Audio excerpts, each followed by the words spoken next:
going to scatter everything. Hello, Idibia family. This is Annie. Today, my husband packed his things. He lied to me that he was going to shoot. But my husband is on his way to America, planned by himself, Efe Omoribe, and Frankie. All of this behind my back. I don't deserve this. I don't. He don't send this on his way to America without telling me. Without telling me. Without telling me. He's going to seek Pero in America. And his other kid, don't move this car. Park this car. I'm going right now on Instagram Live. I'm going now. I'm done. I'm done.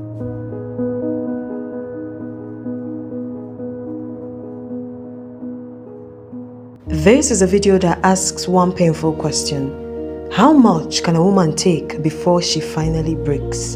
For more than 2 decades, Annie Idibia stood beside the man she loved. Through pregnancies that weren't hers, public humiliations, rumors, interviews, leaked audios, and tears she could no longer hide. Each time the world told her to walk away, she stayed. Each time another scandal dropped, she wiped her face, held her chest, and tried again. But even loyalty, no matter how deep, has a limit. Today we are counting down to 7 clear, undeniable moments. Moments that should have pushed Annie to leave long before her marriage finally shattered. 7 red flags, 7 warning signs, 7 heartbreaks that slowly chipped away at her mind, her spirit, and her peace. This is not gossip. This is a timeline of pain. One that explains how a marriage can collapse long before the final breakup message hits the internet. Let's begin. Let's start from the very beginning. The first and probably the most powerful reason Annie shouldn't have found herself in the mix. Because let's be honest, according to the timeline and records available, Annie and Tubaba reportedly met when she was just 15 in 1999. From then onwards, they started out as friends, but eventually the relationship progressed into a romantic one around 2002. By 2002, Annie and Tubaba were officially together. And what do we expect from a relationship at this stage?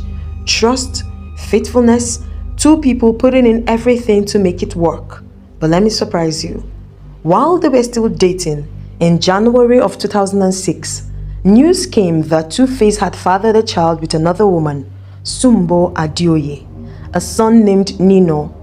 Imagine the impact of that on Annie. The early phase of her relationship, it's the period when you still have butterflies in your stomach, hope for the future, and suddenly, betrayal hits. Now let me shock you even further. Just 3 months later, in April of 2006, another child was born, Ehi. This time was a different woman, Pero Adeniyi. 2 different women, 2 different children within the same year, all while Annie was in a committed relationship with him. Think about it for a moment. 2 separate confirmations that Tuface was actively stepping outside the relationship. And yet, Annie stayed. She absorbed the heartbreak, ignored the glaring red flags, and continued investing in a man who had already shown a pattern of betrayal. The pattern didn't stop there. Fast forward April 2008, that is barely 2 years later, Sumbo Adioye again gave birth to another son named Zion. Barely a month later, in the same year, 2008, May precisely, Pero Adeniyi gave birth to a son, Justin. The same man repeating the betrayal, showing a pattern of infidelity, all while Annie was still in the relationship. Let's take a moment and pause just to understand what we are talking about. In 2006, Tuface had 2 kids with Pero and Sumbo. Then barely 2 years later, all this is happening while he's still actively in a relationship with Annie. 2 years later, barely, Sumbo and Pero both had children again for Tuface. Annie was aware of this. It was not a secret. This time around, just a few months spacing in between, they both had a child for Tuface. So you can imagine what we are talking about. Now, consider this. Amidst all these children being born to other women, Annie herself fell pregnant for Tuface in early 2008, giving birth to Isabella in December of 2008. Let that sink in. While he had already fathered other children with other women, Annie thought it was the best decision to get pregnant for this sort of man, to get into that level of commitment with him. She chose that journey. She carried this child, technically his 5th child, but her first, all while they were in a relationship. Imagine what must have been going through her mind. The man had already shown repeated unfaithfulness. The evidence was right there in the timeline of his children being born before hers. Yet in the midst of all of this, Annie decided it was good judgment to stay, to commit, and to have a child with him. These were clear, undeniable red flags, multiple betrayals, repeated patterns, enough reason for any woman to pause, reflect, and seriously consider walking away. And yet, Annie stayed. She stayed, she forgave, she loved, and she endured. As we move through this countdown, you will see the consequences of staying in a relationship she should have left, how it chipped away at her spirit, her mind, her heart, how it tested her to the point where it felt like her soul was being torn apart by betrayal, cheating, and repeated unfaithfulness. Amidst all the heartbreak, the betrayals, and the children born to other women, Annie and Tubaba were still together. 4 years had passed since Annie gave birth to Isabella, and rumors of Tuface's cheating had never really stopped. They kept coming here and there. Then came February 14th, 2012, on Valentine's Day. Tuface publicly proposed to Annie. The news surprised everyone. It was quite a surprise at that time. Fans, friends, and even family members. But what shocked the world the most was Annie saying yes. Why, you might ask?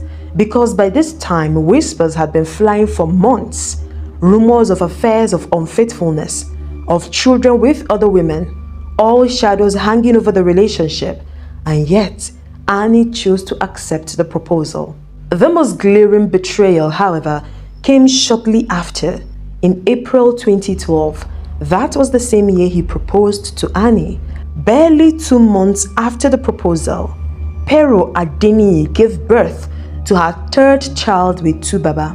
That means that as at when Tuface was busy proposing to Annie, Pero was heavily pregnant with this child.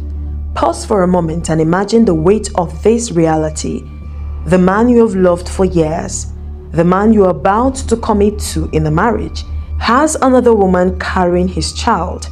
And you not only accept his proposal, but you continue towards a civil wedding. By May 2nd, 2012, that's barely a month after Pero was delivered of her 3rd child for Tuface, Annie and Tubaba were legally married.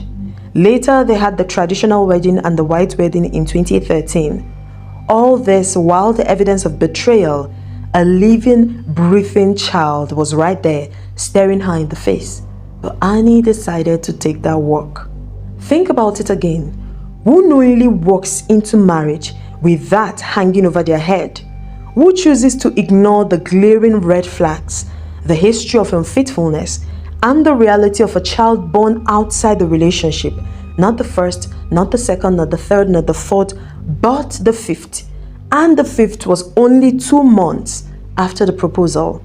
Annie did, she stayed, she accepted, she moved forward.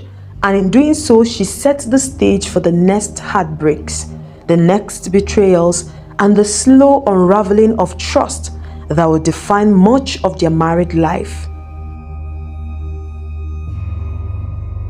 Here we have it. Annie was finally married to Tubaba. She must have thought at last she was the chosen one, the woman who had earned her place, the one who would finally be prioritized. But that illusion was short-lived. Pero Adeniyi remained a constant presence, a shadow looming over Annie's head. You know, Sumbo moved on with her life and ended up marrying a pastor, but Pero's presence was ever there. Pero stayed single, and Tubaba, as he has shown before, had zero control over himself. For every single time he traveled to see his other children, The ones he had with Peru, they lived in America, so for every time he traveled to see them, Annie's heart sank, and often he went to Peru's house. Each visit left Annie on edge, imagining all the possible scenarios, feeling the tension, gnawing at her sanity. And as expected, Annie lashed out. It got worse. Peru sometimes confirmed Annie's worst fears with her posts, while Tubaba was with her. Subtle, calculated, but enough to destabilize Annie emotionally, to remind her that even in marriage, she wasn't the only woman in Tubaba's life. People around Annie and even the public criticized her, saying she didn't know how to manage the other children, that she acted out whenever Tubaba went to see them. But could they possibly understand?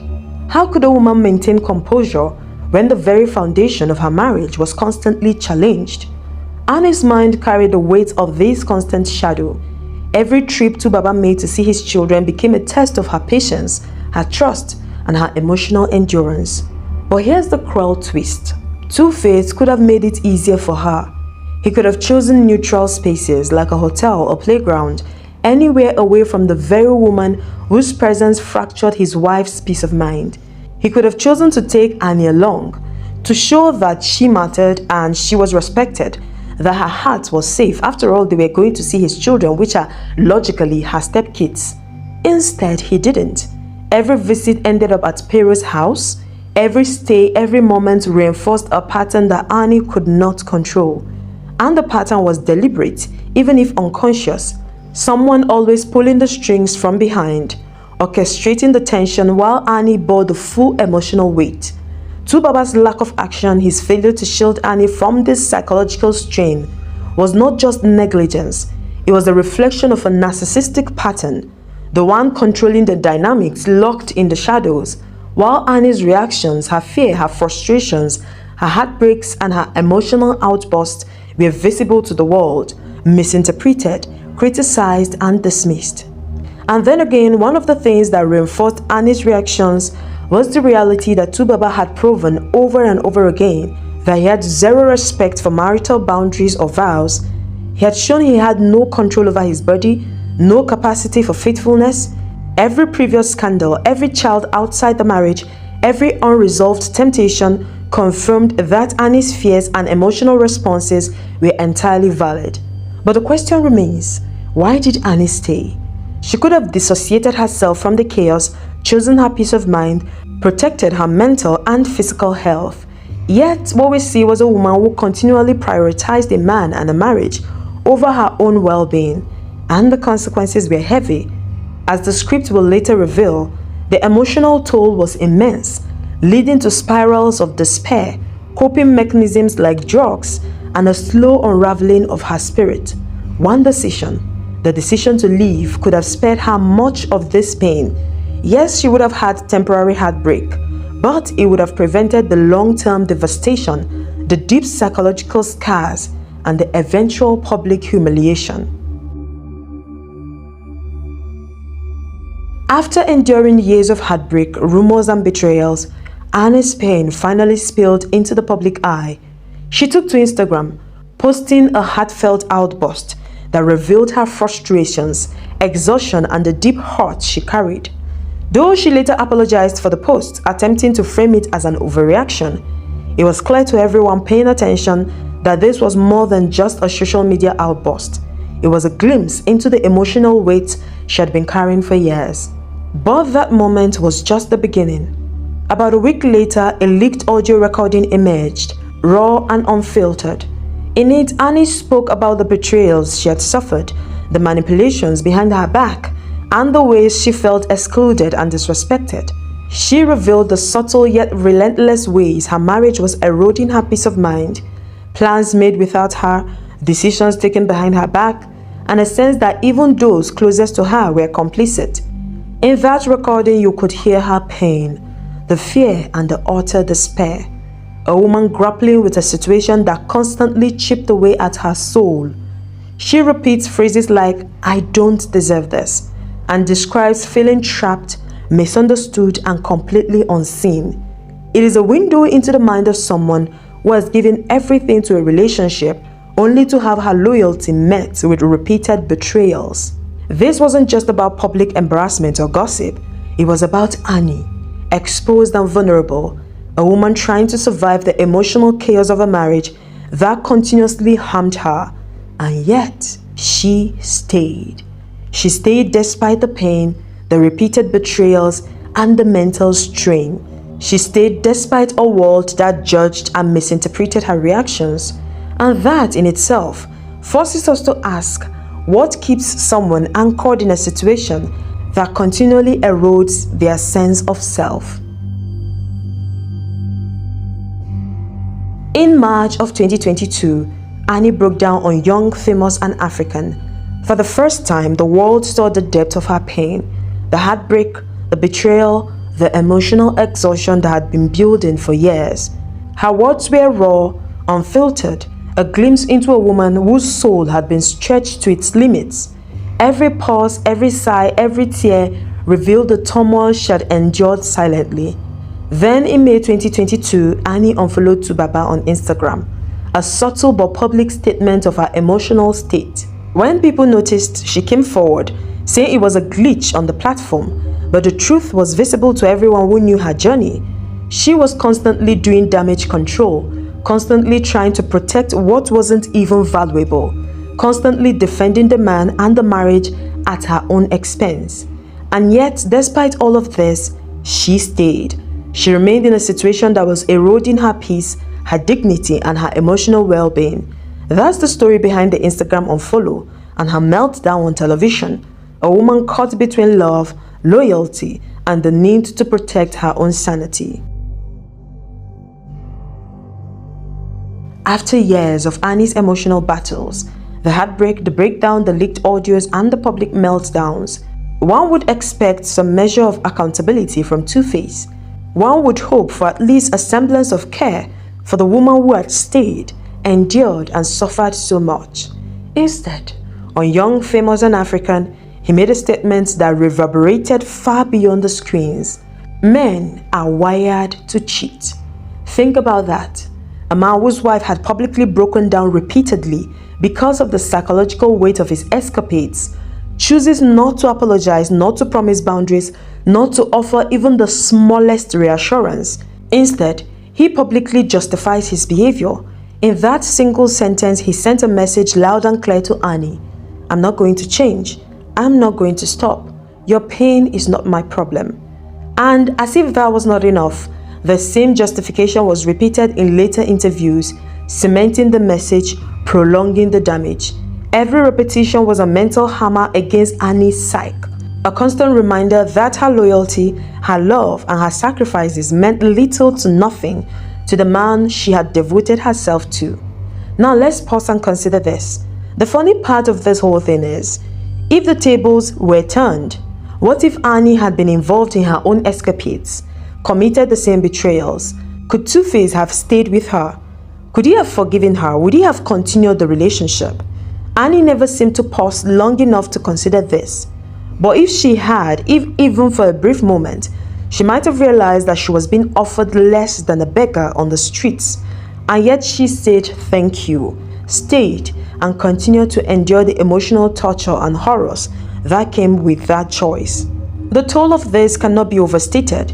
Imagine enduring betrayal, facing public scrutiny, trying to maintain composure, and then seeing the person responsible for all this pain openly declare that his behavior is innate, unchangeable, and justified. The psychological strain, the constant emotional destabilization, this was not a partnership, it was a systematic erosion of her well-being. This is the reality Annie lived with, the constant reminder that even in marriage, the man she loved would never prioritize her peace or respect her boundaries. And yet, she stayed. We've seen it all, we've talked about it all. Annie never left. She endured betrayals, humiliation, public scrutiny, leaked audios, emotional breakdowns, and even the shadow of other women in her marriage. One would imagine that the reward for such unwavering patience, for a loyalty so rare, would at least be some respect. A man who chooses to remain with her, who honors the woman who has stayed through everything. But how did it end? with Tubaba publicly declaring that the marriage was over. Not with any consideration for the years Annie had spent by his side, no private conversations, no moments of empathy, just cold, calculated finality. The world watching as he announced the death of their union, the union that Annie cherished so much and was even willing to give her life for it. The public's reaction was immediate. Some wondered if his account had been hacked, if someone else had posted the breakup, but Tubaba dispelled any doubt, making multiple videos stating that nobody had access to his account, that the announcement was entirely his. No acknowledgement of Annie's pain, no respect for the woman who had sacrificed so much of herself, and the timing was almost cruel. Barely weeks later, he announced his relationship with Natasha, proposing and marrying her, while Annie, the woman who had endured everything, was in rehab. She had sought help to heal from the emotional and physical toll, from the drugs she had taken just to cope with the heartbreak and chaos of a marriage that continuously eroded her peace of mind. Think about it. The woman who gave everything, who stayed, who suffered silently and publicly, was left behind as he moved on. The message was clear. There was no love for her, despite the romanticized public image of their union. Annie allowed herself to be used, and the man she loved ultimately chose to leave, leaving her dignity fractured. One could argue that it would have been more dignified if Annie had taken the first step, if she had been the one that walked away before the final humiliation. But we all know she stayed, she believed, she loved, she endured, and yet in the end, it was Tubaba who chose to walk away first. This final act exposes the mistakes Annie made, staying despite the signs, placing the marriage above her self-worth, trusting a man who had repeatedly proven he couldn't respect boundaries or honor her. And in the starkest light, it reveals the painful truth about her self-esteem, the struggle between love, loyalty, and self-preservation. Her journey is a reminder: loyalty is admirable, but not when it comes at the cost of your peace, your dignity, and your soul. In the end of it all, the story of Annie and Tubaba is not just about scandal and celebrity life. It's about a woman's resilience in the face of relentless heartbreak and the tragic reality of a love that should have been her sanctuary, but became her battlefield. Thank you for watching. If you've watched this video this far, please click on the subscribe button. We have more loaded content coming up for you. And leave me a comment. What do you think about this breakdown? What do you think about Annie? Do you think her self-esteem must have been low for her to have chosen to stay in a situation like this? And what do you think she could have done differently to avert, all these issues and chaos that came out of her decisions? And please remember to share this video so we can get to more audience. Until next time, when I come your way with yet another breakdown, stay tuned.